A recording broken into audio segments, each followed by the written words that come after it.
Je suis avec M. Marc Carrière, qui est conseiller pour le secteur de Masson-Angers. Bonsoir.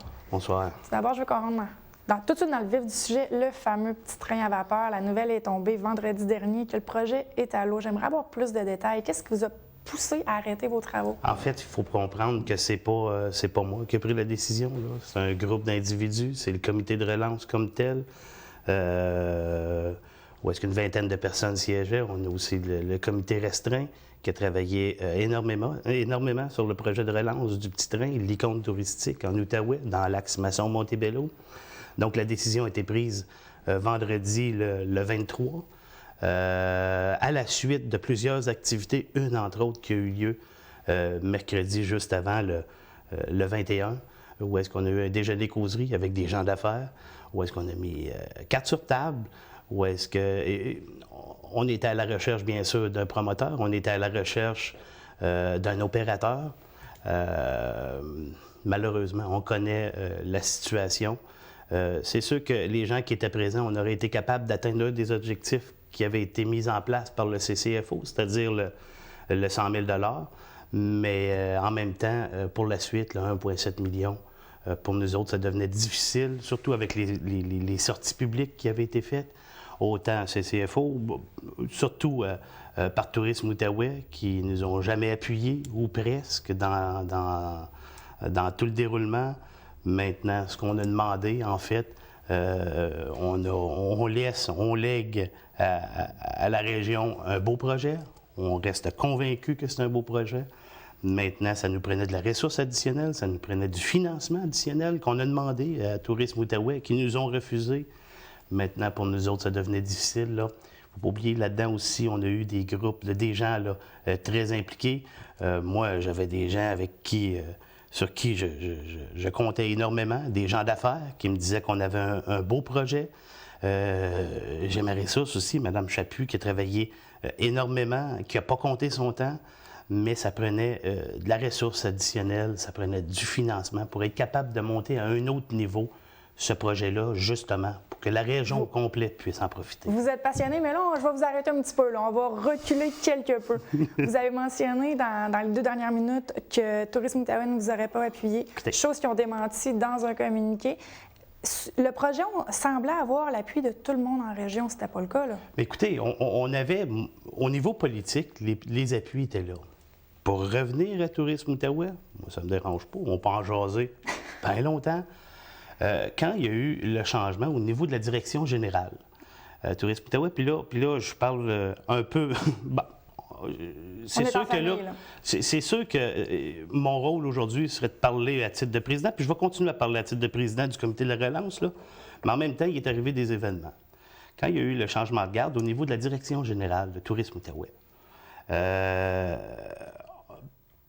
à la suite de discussions avec, entre autres, le bureau du député, M. Iraka, qui nous suggérait fortement de demander la présence de la nouvelle direction générale à siéger avec nous autres au comité de relance. C'est ce qu'on a fait par voie de résolution, ce qu'on a envoyé à Tourisme Outaouais, et ils ont refusé notre demande d'avoir la nouvelle directrice générale de Tourisme Outaouais venir siéger avec nous autres. Ils ont répondu par voie de résolution. Il y a 50 000 qu'on a demandé aussi. Il ne faut pas oublier qu'il y avait des critères qui étaient exigés par le CCFO. Puis ces gens-là disaient qu'on ne respectait pas 3 des 4 critères exigés par le CCFO.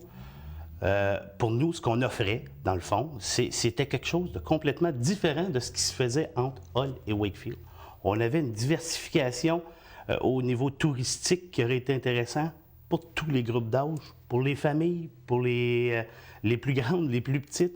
On en avait pour tous les goûts. On avait besoin du tronçon dans son entièreté pour être capable d'offrir ce qu'on voulait offrir. Donc, en gros, là, c'est sûr et certain que quand la présidente de Tourisme Outaouais qui dit publiquement qu'il n'y avait pas d'intérêt pour le projet, je veux dire, c'est sûr que j'ai eu des appuis des appuis du Conseil de la Ville de Gatineau. C'est des appuis conditionnels. À ce qui est des investisseurs, je vous ai expliqué tantôt ce qui est arrivé.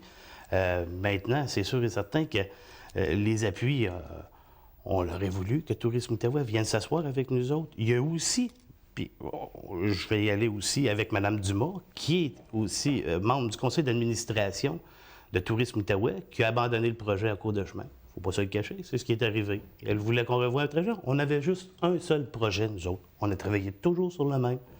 Donc, c'est toutes des choses qui sont arrivées, mais en même temps, c'est un amalgame d'événements qui a fait en sorte où est-ce que c'était difficile pour nous d'aller voir les promoteurs, essayer de vendre notre projet pendant qu'on n'avait pas un appui de façon générale en Outaouais. Vous me semblez amer, M. Carrière. Très amer. Mais en même temps, il faut vivre avec la réalité.